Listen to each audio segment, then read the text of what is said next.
58 number श्लोक के बारे में आज हम 58 नंबर श्लोक के बारे में चर्चा कर रहे हैं, जिसमें अर्जुन भगवान से तीसरा प्रश्न कर रहा है।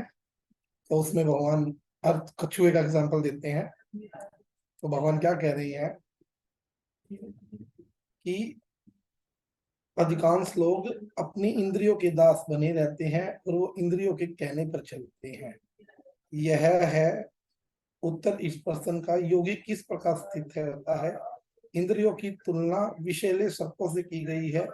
वे अत्यंत स्वतंत्रता पूर्वक तथा बिना किसी नियंत्रण के कर्म करना चाहती हैं। योगी या भक्त इन सर्पों को वश में करने के लिए एक सपेरे की भांति अत्यंत प्रबल होना चाहिए। वह अन्य कार्य भी करने की छूट नहीं देता। शास्त्रों में अनेक आदेश हैं, उनमें से कुछ करें कुछ ना करें। जब तक कोई इन करो या ना करो का पालन नहीं करता, इंद्रिय भोग पर संयम नहीं बरतता, जब तक वो कृष्णा कॉन्शियसनेस नहीं हो सकता। इसलिए भगवान ने एग्जाम्पल दिया है कछुए का।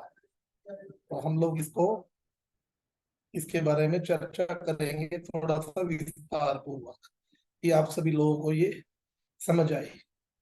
ठीक है ना।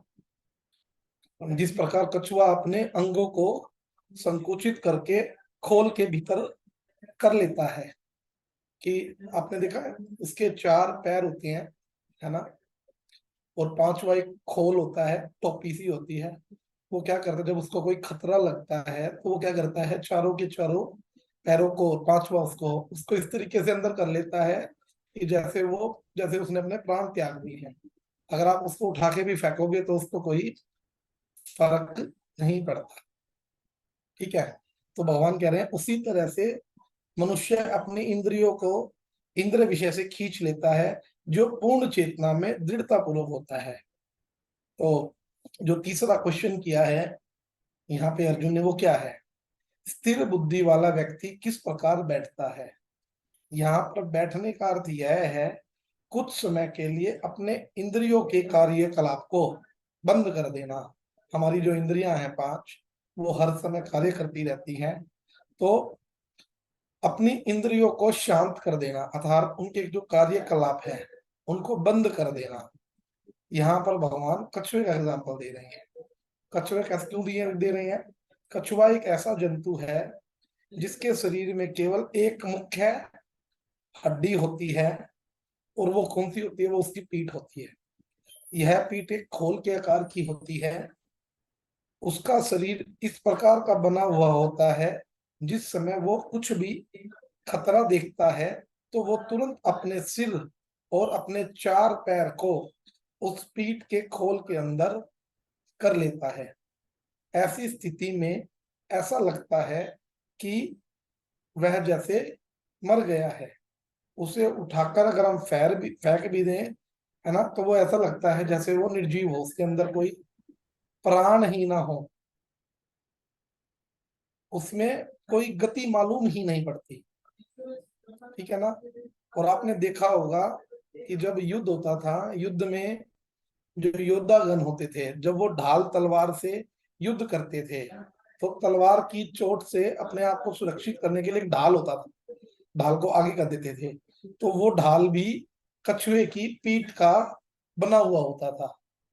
तो इस प्रकार कछुआ अपनी पीठ का प्रयोग अपनी सुरक्षा के लिए करता है। और कछुए के 5 अंग होते हैं टोटली। उसकी पीठ के चारों और उसके 4 पैर होते हैं, और एक सिर। सिर बोले तो वो जो खोपड़ी की तरह होता है ना, ऊपर खोल होता है। तो जैसे ही उसे किसी प्रकार का कोई संकट का आभास होता है, तो वह तुरंत 5 अंगों को अपने पीठ के अंदर समेट लेता है, कि मानो उसके पास ये 5 अंग है ही नहीं। इन 5 अंग की तुलना भगवान कृष्ण ने हमारी 5 इंद्रियों के द्वारा की गई है। अब यह प्रश्न होता है कि भगवान ने कछुए का ही उदाहरण क्यों दिया। भाई, जीव जंतु तो काफी है ना, भगवान किसी का भी दे सकते थे, लेकिन भगवान ने कछुए का ही क्यों दिया। तो क्यों दिया, क्योंकि जितने भी जितने भी पैर 4 हैं और एक ऊपर सिर है, बाकी जितने भी कीट हैं उन सब में किसी में टोटल 4 ही हैं, किसी में 6 हैं, ठीक है ना। लेकिन जो कछुए की जो इंद्रियां हैं, है ना, कछुए के जो अंग हैं वे 5 होते हैं, है ना। और कछुआ बड़े अच्छे तरीके से अपने अंगों को संकुचित करके अंदर की तरफ ले लेता है। तो इसलिए भगवान ने हमें कछुए का उदाहरण दिया।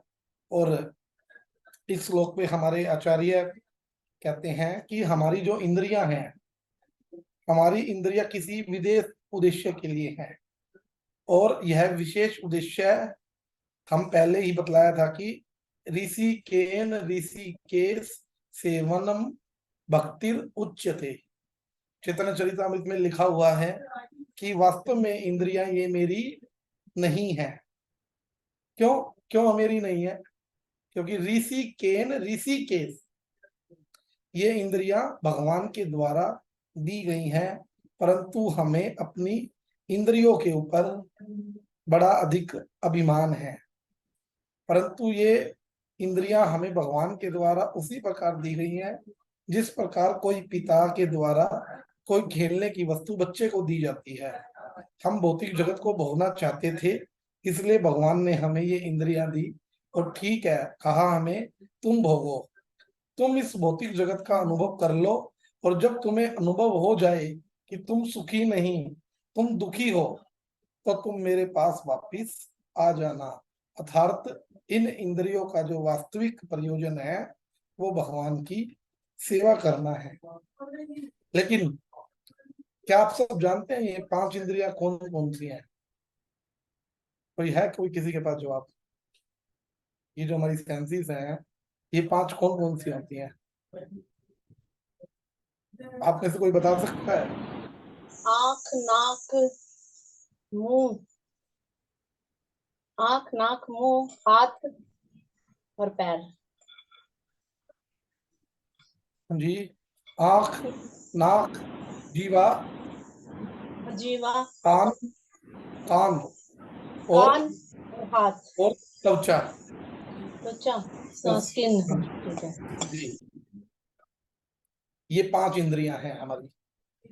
तो भगवान ने क्या किया ना, भगवान ने इन 5 इंद्रियों का एग्जाम्पल कछुए के लिए दिया है कि कछुआ जिस तरीके से करता है ना, उसी प्रकार जो कृष्णा कॉन्शियसनेस होता है वो 5 इंद्रियों को अपने कंट्रोल में रखता है, उनको शांत करता है। शांत अथवा जो उनसे किए गए क्रियाकलाप है उसको नहीं करने देता, थोड़ी देर के लिए न्यूट्रल कर देता है।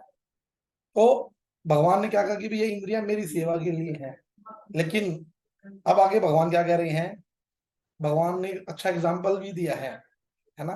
हमारे जो आचार्य हैं वो देते हैं कि प्रहलाद महाराज ने नरसिंह भगवान को प्रार्थना करते हुए कहा था, जब अभी नरसिंह चतुर्दशी गई ना हमारी, हम लोगों ने किया भी था उस टाइम। सोचे तथो विमुख चेतस इंद्रियार्थ माया सुखाया भर मुद्र हतो विमुढ़ान। अर्थात मैं उन महामूर्खों के लिए शोक कर रहा हूँ। श्रीमद् भागवत के 7वें स्कंद के 9वें अध्याय के 43वें श्लोक में लिखा हुआ है कि मैं उन महामूर्खों के लिए शोक कर रहा हूँ जो आपके गुणगान से विमुख होकर इंद्रियों के विषय का सुख, जो माया का सुख है, को प्राप्त करने के लिए बड़ी बड़ी योजनाओं का भार ढोते रहते हैं। माया के सुख का अर्थ है जीव इंद्रियों के द्वारा विषयों को का जितना अधिक भोग करना चाहता है उतना ही वो अधिक सुख ज्यादा प्राप्त करता है। मैंने एग्जांपल दिया था पहले भी आपको कि हमें कोई इच्छा है कि हमने कोई गाड़ी लेनी है ना, कोई ओडी गाड़ी लेनी है ना, सब कुछ करना है, हमने गाड़ी ले ली। अगर बाई चांस हमें कहीं जाना है ना, अगर उसमें पंचर हो जाए या उसमें कोई दिक्कत हो जाए, तो वो जो इंद्रिय तृप्ति सुख का जो साधन था वो दुख में बदलेगा नहीं बदलेगा? बदल जाएगा ना। बिल्कुल बदलेगा। क्योंकि क्योंकि क्योंकि हमारी उसके साथ आसक्ति हो गई ना, है ना। और अब वो हमारे किसी काम की नहीं रही। अब हमारे काम की इन द सेंस कि हमें अब उसकी आवश्यकता है, लेकिन अब वो खराब है, तो उसमें क्या होगा? हमें दुख होगा, है ना। और दुख और गुस्सा भी आएगा तो क्या कह रहे हैं प्रहलाद जी, उतना ही अधिक दुख पाता है, तथा जो भी उसे सुख मिलता है उसके द्वारा जीव कभी भी तृप्त नहीं होता। हमें कोई नौकरी मिल जाए ना, हम कोई अच्छे लेक्चरर लग जाए, है ना, तो फिर हम क्या सोचते हैं, इसके बाद हमारी प्रमोशन होनी चाहिए, है ना, प्रमोशन के बाद फिर प्रमोशन होनी चाहिए, मतलब हमारा सेटिस्फेक्शन नहीं होता। तो प्रहलाद जी भी यही कह रहे हैं कि कभी भी जीव का सेटिस्फेक्शन नहीं होता। इतना कष्ट पाने के बावजूद भी जीव अपनी इंद्रियों को माया की सेवा से अलग नहीं कर पाता। जिस प्रकार कोई कीड़ा जब मकड़ी के जाल में फंस जाता है, तो वो अपने अनेकों प्रयास के द्वारा भी अपने आप को छुड़ा नहीं पाता।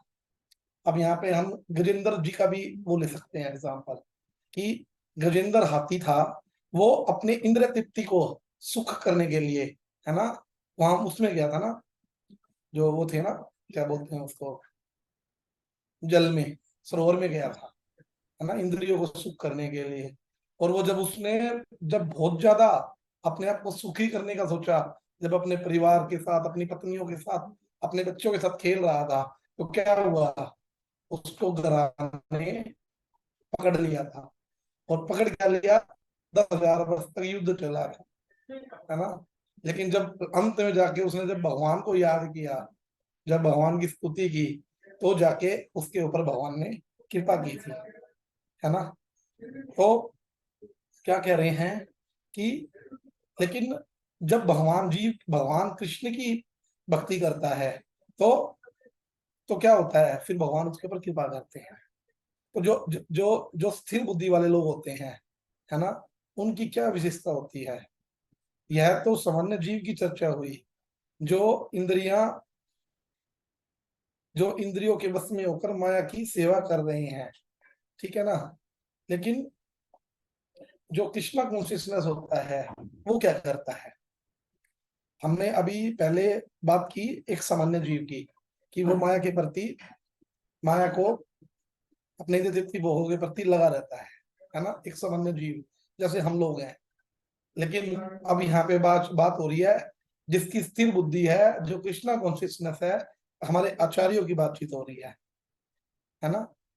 अब हम पांचों जो हमारी जो इंद्रियां हैं उनके बारे में अलग अलग बात करेंगे। सबसे पहली इंद्री कौन सी है, कान, जिससे हम श्रवण करते हैं। पांच ज्ञान इंद्रियों में से श्रवण एक ऐसी इंद्री है जो कानों के माध्यम से शब्द का ज्ञान प्राप्त करती है। और जो कृष्णा कॉन्शियसनेस व्यक्ति होता है, वो सदा, ये जो श्रवण जो इंद्री है ना, वो सदा कृष्ण का गुणगान सुनने में, अर्थात भगवान कृष्ण की कथा सुनने में लगी रहती है।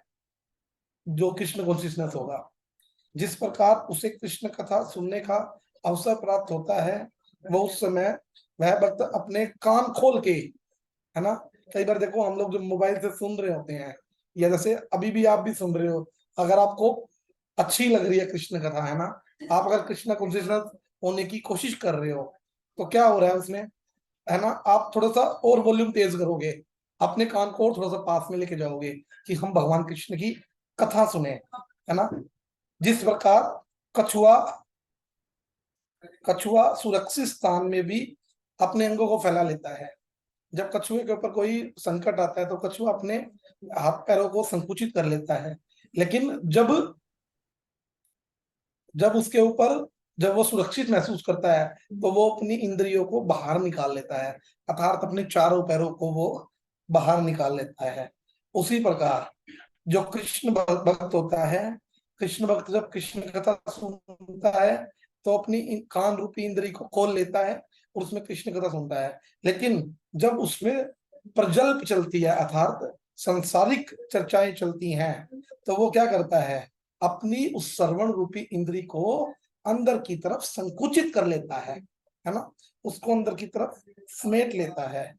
और इसके लिए जो हमारे भक्ति सिद्धांत सरस्वती प्रभुपाद जी हैं, वो कहा करते, जिस समय संसारी व्यक्ति उनसे वेद की चर्चा करते थे, तो वो क्या करते थे, उस टाइम वो गूंगे और बहरे बन जाते थे।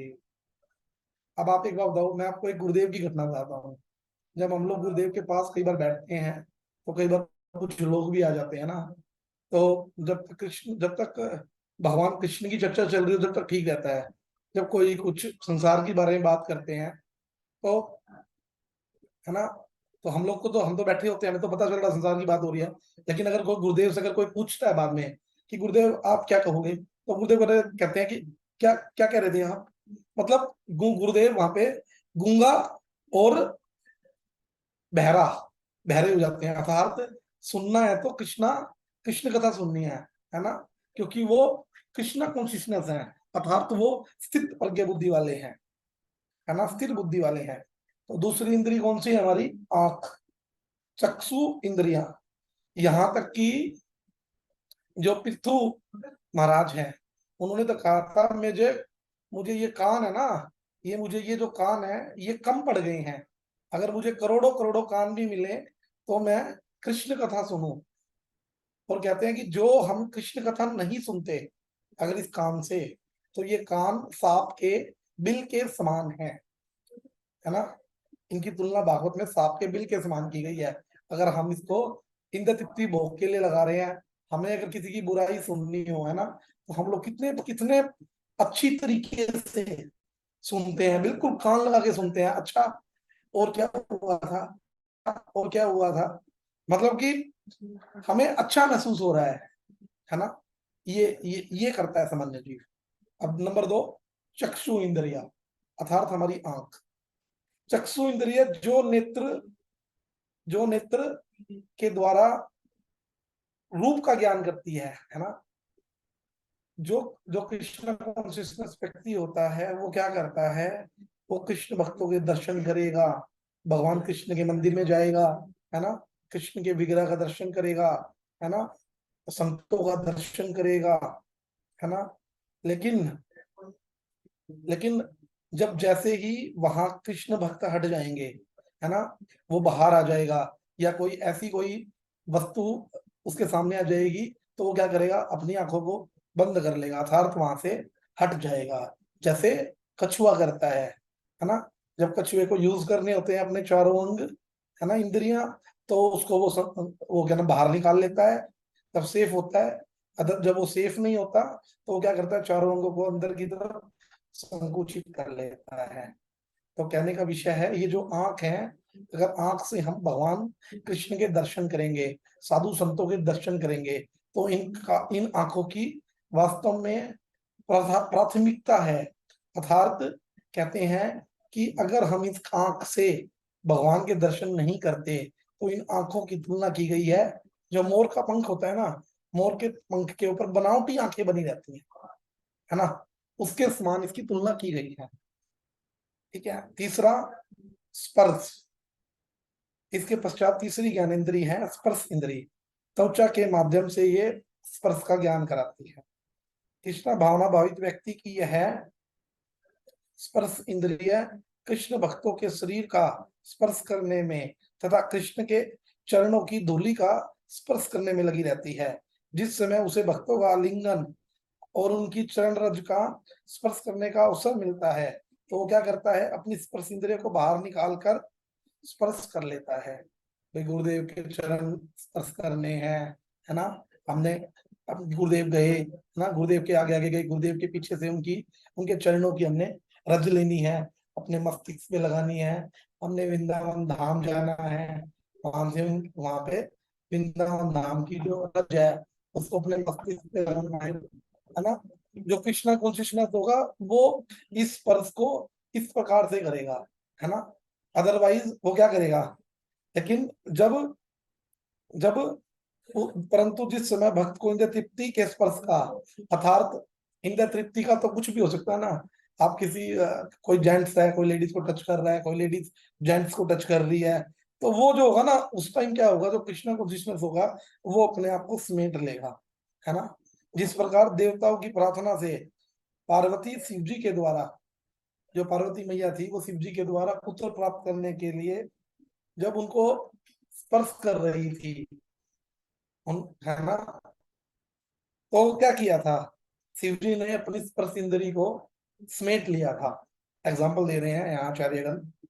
स्पर्श की चौथी रसना रसना इंद्रिय जो जीवा के माध्यम से रस का ज्ञान कराती है। जो कृष्ण कॉन्शियसनेस व्यक्ति होता है वो भगवान कृष्ण का ऑफरिंग किया हुआ प्रसाद ही खाएगा, है ना। वो और कुछ नहीं खाएगा, उसे कोई मतलब नहीं है। वो खाएगा तो भगवान कृष्ण का प्रसाद खाएगा। जिस समय उसे श्री कृष्ण और उनके भक्तों के द्वारा प्रसाद ग्रहण करने का अवसर प्राप्त होगा तो वो क्या करेगा, अपनी जीवा के द्वारा उस कृष्ण के प्रसाद को प्राप्त करेगा और खाएगा, है ना। और अगर जब उसे भोजन ग्रहण करने का अवसर प्राप्त नहीं होगा, अर्थात उसे भगवान का प्रसाद नहीं मिलेगा, उस समय वह अपनी रचना इंद्रिय को उसी प्रकार समेट लेगा जिस प्रकार कछुआ संकट काल में समेट लेता है। क्योंकि जब हमारे जो ऐसी भक्तिवान स्वामी महाराज जी थे, इसको उनके फाउंडाचार्य हैं, जो जब उन्हें टाइफाइड की बीमारी हुई तो उनके जीवन की रक्षा करने के लिए उन्हें जो मुर्गी था ना, जो मुर्गी के बच्चे का सूप दिया गया, अर्थात उन्हें चिकन सूप दिया गया। तो उन्होंने क्या किया, अपनी इंद्रियों को समेट लिया और उन्होंने उल्टी करके दिखा दिया और वो उससे दूर हो गए कि मुझे ये अच्छी नहीं लग रही है। अर्थात हमने भी देखा है ना, जो प्योर वेजिटेरियन लोग होते हैं, है ना, और जो कृष्णा कॉन्शियसनेस होते हैं, अगर उनके सामने से कोई ऐसी वस्तु जाए, है ना, जैसे हम लोग ओनियन गार्लिक यूज नहीं करते, अगर हमारे यहाँ गार्लिक की हमें गंध भी आ जाए ना तो हमारा वहां बैठना भी दुर्लभ हो जाता है। ये वो है, रसना इंद्रिय है ना। उसके बाद आपका घ्राण इंद्रिय, है ना, ये अंतिम इंद्रिय है जो नासिका के छिद्रों के द्वारा, नाक के छिद्रों के द्वारा गंध का ज्ञान कराती है। कृष्णा भावना भावित व्यक्ति की यह घ्राण इंद्री श्री कृष्ण को अर्पित किए हुए फूलों से सुगंध स्वादन करने के लिए लगी रहती है। जिस समय हम श्री कृष्ण को अर्पित फूलों और माला की सुगंध ग्रहण करने का अवसर प्राप्त होता है तो हम लोग इससे नाक से सूंघ लेते हैं, और जब हमें पता चलता है कि ये भगवान कृष्ण को ऑफर नहीं की गई तो हम लोग वहां से, है ना, साइड हो जाते हैं। जो कृष्णा कॉन्शियसनेस होगा वो साइड हो जाएगा। तो जो ये 5 इंद्रियों के बारे में वर्णन किया है ना, 5 इंद्रियों के बारे में वर्णन किया, अब इसके बारे में क्या कह रहे हैं आगे कि तस्य प्रज्ञा प्रतिष्ठिता, जो लास्ट का शब्द है, अर्थात उसकी बुद्धि स्थिर है। इसका अर्थ यह है कि जब व्यक्ति इतनी योग्यता प्राप्त कर लेता है, वह अपनी इंद्रियों को माया की सेवा से तुरंत हटा ले तो उसकी बुद्धि स्थिर हो सकती है। इसके बारे में जो हमारे ऋषभ देव जी हैं वो 5वें स्कंद के 5वें अध्याय के 54वें श्लोक, चौथे श्लोक में कह रहे हैं, नूनम परमत कृते विक्रम यदि इंद्रिय प्रीतिया आपरणोति न साधु मन्यम यत् आत्मनो अयम मस्म अपि कलेशत आश देह। जब मनुष्य इंद्र तृप्ति को ही जीवन का लक्ष्य मान लेता है तो वो भौतिक रहन सहन के पीछे परमत होकर सभी प्रकार के पाप कर्मों में प्रवृत्त हो जाता है।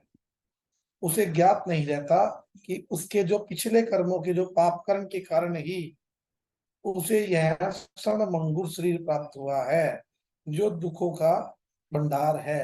वास्तव में जीवात्मा को भौतिक देह नहीं मिलना चाहिए था, किंतु इंद्रिय तृप्ति के लिए ऐसा हुआ है। अतः मैं मानता हूं कि जो बुद्धिमान प्राणी के लिए यह शोभा नहीं देता कि वह पुनः इंद्रिय तृप्ति प्रवृत्त हो, जिससे उसके बाद उसे दूसरा भौतिक शरीर प्राप्त हो। इंद्रिय तृप्ति के लिए इंद्रियों का निरंतर उपयोग करते रहने से जीवात्मा अहंकार के कारण मोह ग्रसित रहता है, जिससे वह कृष्ण के साथ अपने शाश्वत संबंध को भूल जाता है। इस प्रकार हमें समझना चाहिए कि बुद्धि को श्री कृष्ण के चरणों में स्थिर करने के लिए यह आवश्यक है कि इंद्रिय तृप्ति के कार्यों को बंद किया जाए। कि हमें ये जो भगवान ने जो मनुष्य शरीर दिया था, मनुष्य शरीर अपनी सेवा के लिए दिया था, लेकिन हमने क्या किया, है ना, भौतिक रहन सहन के चक्कर में हमने अपनी आदतों को बिगाड़ लिया और हम इंद्रिय तृप्ति भोग में इतना लग गए, इतना लग गए कि हम उसके लिए पाप करना भी शुरू कर दिया। हमारी जीवा को कोई चीज अच्छी लग रही है ना, तो अगर लेकिन हमारे पास पैसे नहीं है तो हम क्या करते हैं, हम चोरी भी करते हैं, है ना। इस जीवा के द्वारा हम किसी को गलत भी बोलते हैं, है ना। हम इस आंख के द्वारा पता नहीं क्या क्या चीजें देखते हैं, हम पाप कर्म करते हैं केवल अपने आप को सेटिस्फेक्शन करने के। हम अच्छा सुनना चाहते हैं अपने बारे में, अच्छा देखना चाहते हैं, अच्छा खाना चाहते हैं, अच्छा टच करना चाहते हैं, है ना, अच्छा सुनना चाहते हैं, अच्छा इन द सेंस जो हमारी इंद्रियों को प्रिय है। अब इंद्रियों को प्रिय क्या है कि भैया हम कोई मूवी देखने के लिए जाएं, है ना। हरे कृष्णा। तो हम लोग क्या करते हैं ना, हम लोग बार बार बार बार इंद्र तृप्ति के लिए हम लोग पाप भी करते हैं, क्योंकि जो आंखें हैं हम लोग इंद्र तृप्ति के प्रति इंद्रियों के हम लोग दास बन चुके हैं। हम लोग गृहस्थाश्रम में हमने प्रवेश तो किया, लेकिन हम गृहस्थी ना होके हम लोग गृह मेधी हो चुके हैं। गृहस्थ एक आश्रम है, और गृहस्थ में क्या करना चाहिए, हमें भगवान कृष्ण की पूजा सेवा करना चाहिए, लेकिन हमने इस घर को भी एक होटल बना दिया है ना। हम हम अपने घर परिवार में बच्चों में इस तरीके से संलग्न हो जाते हैं कि हम यही भूल जाते हैं कि वास्तव में हमारे इस मनुष्य जीवन का लक्ष्य क्या है। अब आप एक छोटी बात बताओ मेरे को, एक बच्चे के हाथ में मोबाइल दे दो, है ना, वो क्या करेगा, उस मोबाइल से सारे वो काम करेगा जो उसको नहीं करने चाहिए। वो गेम खेलेगा, इधर फेंकेगा उधर फेंकेगा, लेकिन एक्चुअल मोबाइल का यूज क्या है, मोबाइल का यूज है किसी से फोन पे बात करना, लेकिन बच्चा नहीं करेगा। उसी प्रकार हम भी ऐसे ही बच्चे बन चुके हैं कि हमें ये मनुष्य योनि भगवान ने दी थी, हमें ये इंद्रियां दी थी भगवान ने अपनी सेवा के लिए, लेकिन हम क्या कर रहे हैं, इस इन इंद्रियों का जो एक्चुअल में सही प्रयोग करना चाहिए वो ना करके हम लोग इसका दुरुपयोग कर रहे हैं। और जब हमारे को उस दुरुपयोग में, है ना, उस कार्य में, चाहे हमें उनके लिए किसी भी प्रकार का पाप भी क्यों ना करना पड़े, तो जो यहाँ पे प्रतिष्ठाता शब्द है उसकी उसके बारे में क्या कहते हैं, परा उपशब्द के साथ तिष्ठिता। पर का अर्थ है प्रकृष्ट रूप, तिष्ठिता का अर्थ है बैठाई गई। इस प्रकार ऐसी वस्तु जो अच्छी तरीके से बैठाई गई। हाँ जी दीदी, आप अपना माइक म्यूट कीजिए, मोना दीदी। तो क्या कह रहे हैं कि तस्य प्रज्ञा प्रतिष्ठिता, उस व्यक्ति की बुद्धि अच्छी प्रकार से बैठाई गई हो। ठीक है। अब हम लोग जो जो ये शरीर है इसकी तुलना कैसे की गई है, शरीर की तुलना रथ के साथ की गई है। शास्त्रों में शरीर की तुलना रथ से, जो इंद्रियां हैं इसकी तुलना की गई है घोड़ों के द्वारा, मन की तुलना की गई है हमारी लगाम के द्वारा, और बुद्धि की तुलना सारथी के द्वारा है। और जो इसके अंदर आदमी बैठा है वो कौन है, आत्मा। तो अब क्या कह रहे हैं यहाँ पे, यदि सारथी अपने आसन पर, जो सारथी है, जो ड्राइवर है ना, अगर वो उस पे अच्छे से बैठे रथ के ऊपर, तो वो घोड़ों को वश में कर सकता है। लेकिन वो कभी खड़ा हो, है ना, और कभी बैठे, तो क्या वो घोड़े उसके अकॉर्डिंग चलेंगे, नहीं चलेंगे। इस शरीर रूपी रथ में जीवात्मा वह यात्री है जो रथ के द्वारा इस संसार रूपी जंगल को पार करके भगवान के धाम में जाना चाहता है, जो वास्तव में उसका घर है। और हमें यह समझना चाहिए किसी भी रथ को चलाने के लिए सारथी का सबसे ज्यादा अधिक महत्व होता है। सारथी बोले तो कौन, अभी मैंने बोला आपको, सारथी कौन है, हरे कृष्णा। सारथी भैया कौन है? भैया बुद्धि है। बुद्धि, बुद्धि। तो बुद्धि सारथी है, जो हमारी 5 इंद्रियां हैं ये घोड़े हैं, मन लगाम है, ठीक है ना। और जो यात्री बैठा है वो कौन है? वो जीवात्मा है। जो ये शरीर रूपी रथ में, जो ये हमारा शरीर है ये रथ है। शरीर रूपी रथ में 5 इंद्रिय रूपी 5 घोड़े हैं। ये 5 इंद्रियां अपने अपने विषयों की ओर भागती हैं। जिस प्रकार किसी रथ में जुते हुए 5 अनकंट्रोलेबल घोड़े, जो अनकंट्रोलेबल हॉर्सेस है, वो अपने अपने भोजन की ओर भागते हैं। हमें यह विचार करना चाहिए, किसी रथ में जुते हुए जब घोड़े अलग अलग दिशाओं में भागेंगे तो क्या होगा? अगर अगर भाई घोड़े अलग अलग भागेंगे तो क्या होगा? एक्सीडेंट होगा, है ना। और जो वो बेचारा जो यात्री है, उसकी उसकी दुर्गति हो जाएगी, है ना। तो इसलिए भगवान कह रहे हैं, यदि किसी रथ में 5 इंद्रिय रूपी घोड़ों को अपने अपने विषयों की ओर जाने से नियंत्रित किया जाए तो उसका अर्थ है उस रथ का सारथी बहुत सावधान है।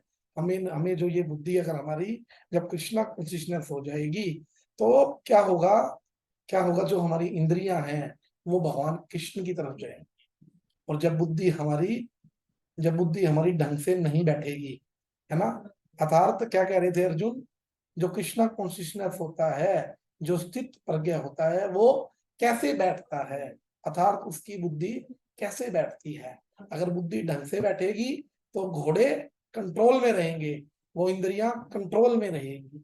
अगर इंद्रियां कंट्रोल में रहेंगी तो उसकी बुद्धि सही कार्य करेगी, और जो इसकी इंद्रियां हैं वो भी भगवान के लिए ही करेंगी। अब इंद्रियों के कार्य करने की बात, बंद करने की बात नहीं है।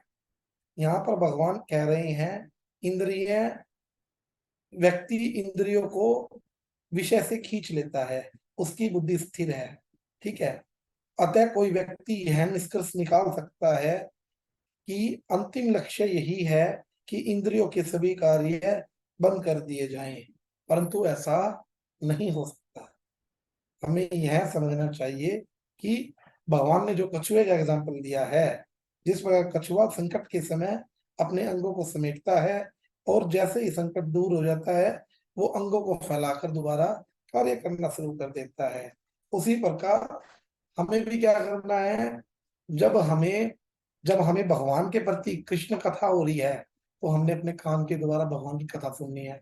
जब हमें दर्शन करना है, भगवान के दर्शन करने हैं, वैष्णव दर्शन करने हैं। जब हमें कुछ बोलने की बारी आए तो हम कृष्ण कथा बोले, है ना।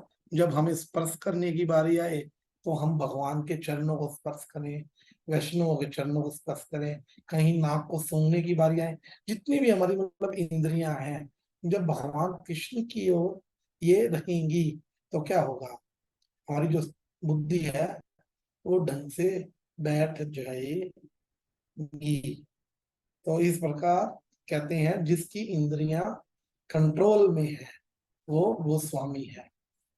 जैसा कि रूप गोस्वामी जी ने क्या बोलते हैं उपदेशामृत के पहले श्लोक में बोला है, वाचो वेगा मनसा क्रोध वेगा जीवा वेगा मधुरोपस्थ वेगा इतान वेगान यो विषहेत दिरा सर्वा अपि मां पृथ्वी स शिष्या।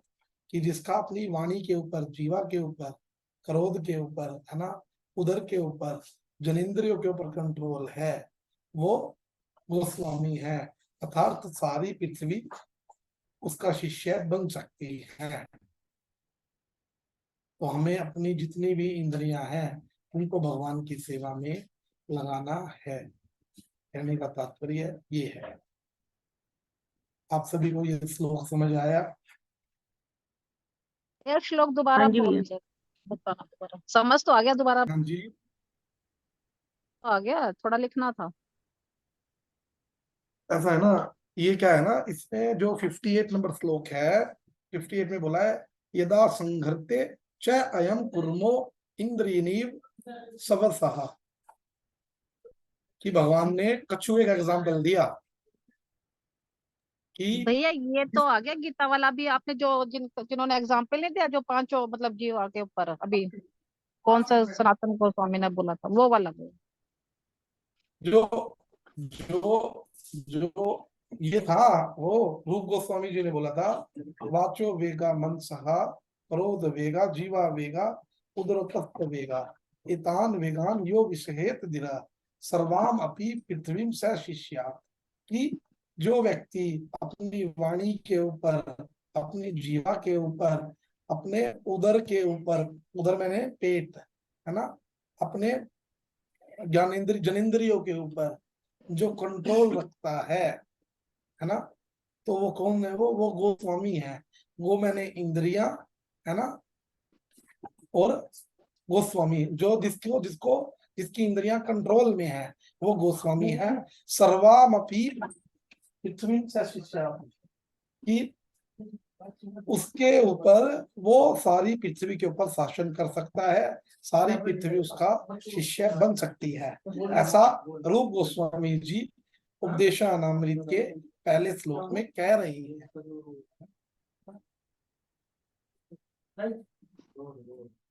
जब हम लोग उपदेशानामृत पढ़ेंगे तो उस टाइम ये पहला श्लोक है, हम वो भी करेंगे तो उसमें पता चल जाएगा।